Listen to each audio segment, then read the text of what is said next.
It's the world news from BGI TV Currents. First, the headlines. Convert student loan to grants for poor students, ASU urges Tinubu. Nigerian farmers have been victimized, Obasanjo. Senate presidency, I supported Akpabio because he gave me 200 million naira. Pray for Plateau, Lalong urges Nigerians. And on sport, Saudi club Al-Shabaab in talks with Ndidi over move. For more updates of our broadcast on YouTube, our handle is BGI TV Current. Kindly subscribe and click on the notification bell. Select option all to access all of our broadcasts. Now the news in detail.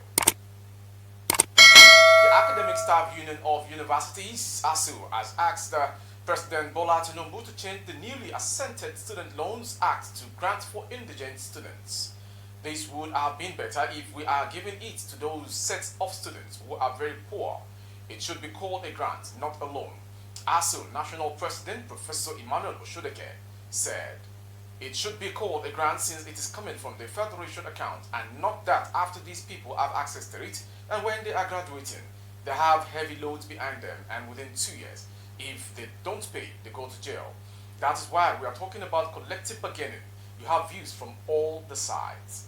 On Monday, Tinubu signed into law the student loan bill in fulfillment of a promise he made during his campaign. The bill was sponsored by the Speaker of the Ninth House of Representatives, Femi Gbagabia-Mila, who is now the President Chief of Staff. Now an act, the law provides for interest-free loans to poor Nigerian students. However, the ASU President said the loan is impracticable. He said the loan is not sustainable. This is what we're saying. Our view, as 2017, when we started negotiating with government, Babalakin, this was the idea they brought. And we say in a country like Nigeria, not sustainable. We as a union also did research all over the country, all over the world, on people who have benefited from this loan. And in some, they were committing suicide. If you find recently, the Biden is trying to pay back the back loan of someone who borrowed in the US.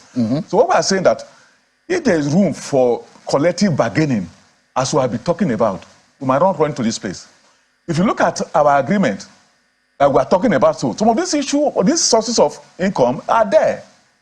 But we are believing that this income will be better if we are going to give it to those set of students who are very poor. It should be called a grant, not a loan. Not a loan. You want to take care of those people who cannot earn more than 5,000. It should call a grant. Since this money coming from the federation account, it should be called a grant. So that these people can have access, and not when they are graduating, they are carrying heavy load behind them, and within 2 years they don't pay, they go to jail. And two, let me also ask a question. So that we get it, without we're talking about collective bargaining, you now have views from all the sides before you got to an answer. The law also said, if that what I heard is correct, that for you to get the loan, you must have 2 guarantors who are level 12 officers, civil service, a lawyer, or a lawyer of 10 years. Yes. How many people from those villages have access to those people? And two, how many Nigerians know that if you don't pay in 2 years, you go to jail, will sign as guarantor? How many? So the conditions are stringent. It's such that it's not practicable. How many people want to sign? Will you sign? Or 10 people come to you, say sign, and you have 2 years. If you don't, you pay 500 million or you go to jail. So that is what we are saying, that there is a room for collective bargaining. Let me give you. Former President Olusegun Obasanjo yesterday said Nigeria has not been fair to farmers in the country. According to him, the researchers, financial institutions, and governments have all conspired to victimize those who are in the business of farming. He spoke in Lagos while delivering his keynote address at the Agribusiness Investors Network, organized by the Innovative Youth in Agriculture, I-Youth, in partnership with International Institute of Tropical Agriculture, IITA, and MasterCard Foundation. Obasanjo specifically decried the inability of farmers to access sustainable funding from financial institutions, saying the current double-digit interest rate given by banks is too prohibitive and cannot sustain any agribusiness. The former president said driving agriculture to attain self-sufficiency as a nation should go beyond tokenism, saying the critical mass of population must be involved. He said there must be a deliberate effort to bring all stakeholders together to produce a new generation of farmers that would take over from the old generation, noting that most of the farmers today are too old. He stated that the youngest farmer in his village, who happens to be his cousin, is 75-year-old, asking how do we replace them. We need to see agriculture as being less of talk and more of action. Timely action, right actions. Agriculture is a serious business that requires commitment, funding, reasonable cost, right and appropriate inputs, beginning from seeds. It requires stability and predictability, Obasanjo added. And to the next story.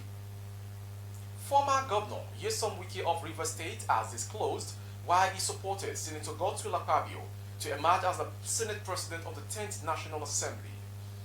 Wike said Akpabio donated 200 million naira to his campaign in 2014 and 2015, stressing that one good turn deserves another.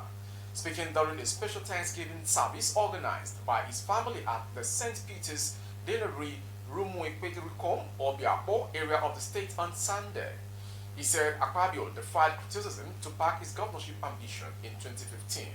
According to Wike, when I was running in 2014-2015, he came out and supported me. He gave me 200 million naira for that election. That is why I said one good turn deserves another.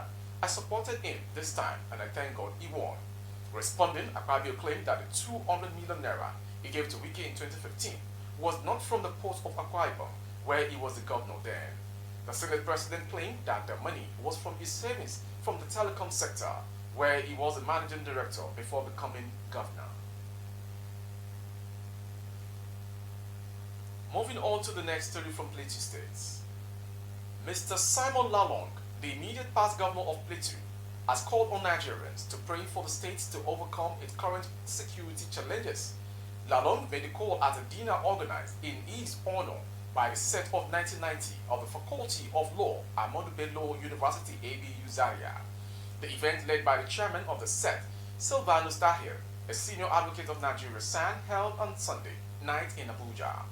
The ex-governor, who decried the wanton killings and destruction of properties in the state, said that there was need for Nigerians to collectively pray for the return of total peace in the state. I call on Nigerians to pray for Plateau and its people so that we can overcome the current security challenges. I left the office as governor of Plateau only a few weeks back, but the current happiness in the state is worrisome. I have always been on my knees praying that when I leave office, Plateau should be better than where I left it. I will continue to pray, and this is why I am calling on Nigerians to support Plateau people with prayers, Lalong urged. Lalong thanked his classmate for the recognition and called on members of the set to be united and keep the existing brotherliness afloat. From that story, we go to the next one from NLC and TUC. The National Industrial Court on Monday declared that the order restraining the Nigeria Labour Congress and TUC Trade Union Congress from embarking on their planned industrial action subsides. Justice Olufunke Anue stated that the order granted on June 5 subsides pending the hearing and determination of the motion on notice. The court also ordered the parties to maintain the status quo and adjourned until July 20 for a hearing. When the case was called, the federal government's counsel, Ochum Emmanuel, informed the court that the matter was slated for Monday for the claimant to take its motion on notice for an interlocutory injunction to restrain the defendant from embarking on strike. He added that he was ready to proceed with his application as the defendant had been served. However, Marshal Abubakar, the defendant counsel, replied that they had filed an application praying the court set aside its order granted on June 5, restraining his client from embarking on strike. Mr. Abubakar submitted that the claimant was served the application on June 8, only for them to turn around and serve on them a counter affidavit on Monday in court. We go to the next story. The National Agency for Food and Drug Administration and Control, NAFDAC, has appealed to the public to desist from the use of dangerous herbal preparations being sold in open places across the country. This came as the agency assured that it was doing everything to ensure that only safe and efficacious medicine, wholesome food, and quality-regulated products are sold and used by Nigerians. Speaking at a press conference Monday in Abuja, NAFDAC Director General Professor Mojisola Adeyeye solicited the support of health practitioners community leaders, religious leaders, the press, and all stakeholders to continue to educate their wards and family members to desist from patronizing quacks and hawkers of medicines on the streets. The event was held by the agency to brief the media on the arrest of one Al-Aji Sali Society, a herbal medicine practitioner, otherwise known as Baban Aisha, for manufacturing herbal medicine with expired registration license and illegal advertisement and sale of Sakra herbs oral liquid. She said Al-Aji Sani was arrested when the agency recently received reports and concerns on Sakra herbs oil liquid, popularly called Baban Aisha, following a media investigative report. Professor Adeye, who said our agency had commenced a nationwide mop-up of the Sakra herbs in circulation, added, "We have also intensified crackdown on all illegal manufacturers and distributors of herbal preparation and other unregistered preparations with a view to bringing the perpetrators to book and minimize the usage of the substance in our society." From that story, we go to the next one coming from Lagos. The whereabouts of a yet to be identified mother, a baby, and 6 other persons, including a man, simply as Umar, are reportedly being unknown after flood induced by a heavy downpour washed them away in the Agege area of Lagos State. Information gathered that during the heavy downpour on Thursday, flood overran the canal around the abattoir area in Agege and it leveled up to the bridge, making it impassable for motorists and residents to navigate their destination in the area. It was learned that a tricycle operator, while plying the access, escaped death by a whisker when the flood swept his tricycle into the canal. A resident who gave his name simply as Wasir said, as the event that almost led to the death of the tricycle operator happened, a woman, while backing her child, lost control of her movement and fell into the flood. As the flood was washing the mother and her child away, Wasir said another resident, Umar, attempted to rescue the mother and her child by jumping into the flood, adding that the current of the flood washed the 3 of them into the canal.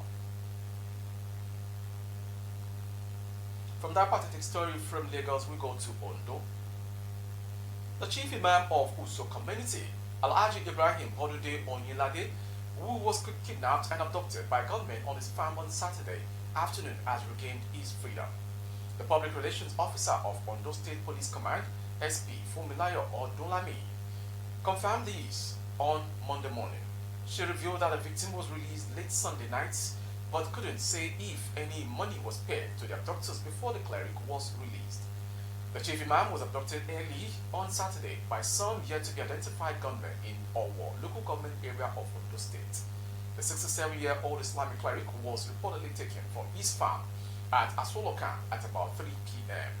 According to a family source, the kidnappers had contacted the family, demanding the money to be paid for his release. Though the divisional police officer in the command and his men, along with local vigilantes, were said to have gone combing the village and the bush in the area in order to rescue the victim and apprehend the abductors. However, it is not clear how the imam managed to escape from his captors. From that story, we go to the foreign story. A cyclone which tore through southern Brazil has killed at least 13 people and forced thousands from their homes, authorities said Sunday. Torrential rain and strong winds on Thursday and Friday caused damage in dozens of towns in the state of Rio Grande do Sul, including its capital, Porto Alegre. The latest in a string of weather-related disasters to hit South America's biggest country. 2 more bodies were discovered in the coastal town of Cara, one of the hardest hit, bringing the death toll from the storm to 13, the state civil defense agency said. 3 remained missing in Cara on Sunday, after the number was revised down from Saturday's total of 20. The town of Tramandai was also hit hard, with recorded wind speed up to 101.9 kilometers, 60 miles per hour, according to official figures. A 4-month-old baby is among the fatalities, according to local media, which broadcast footage of a car being swept into a cemetery by powerful winds. And to end the news is the world sports story from the world news. Saudi Arabia professional league club Al-Shabaab have established contact with Wilfred Ndidi over a potential move this summer. Ndidi is among the high-profile players expected to leave Leicester City following Fox relegation from the Premier League. According to Egyptian journalist Ahmed Regab, Al-Shabaab has engaged in formal discussions with the midfielder regarding a summer move. It remains to be seen whether the 26-year-old will be keen on the move to a less competitive but lucrative Saudi league at this stage of his career. Al-Shabaab, who once had former Super Eagles forward Odion Igalo in their books, have won the Saudi League 6 times. The Lions won their last title in 2012 to finish in 4th position last season. With that sports story, we end the world news this hour from BGI TV. Before we go, some major headlines. Convert student loan to grants for poor students, ASU urges Tinubu. Nigerian farmers have been victimized, former President Obasanjo. Senate presidency, I supported Akpabio because he gave me 200 million naira. Wike. Also, pray for Plateau, Lalong urges Nigerians. And on sports, Saudi club Al-Shabaab in talks with Wilfred Ndidi for a summer move. Thank you for watching. For more updates of our broadcast on YouTube, our handle is BGI TV Current. Kindly subscribe and click on the notification bell. Select option all to access all of our broadcasts. On Facebook, like an email with Alawi Adebayo. Please like and follow the page. For other placement of goods and services, coverage of events and functions, please dial the phone number streaming on the screen. I am Rabila Lawa. Good evening.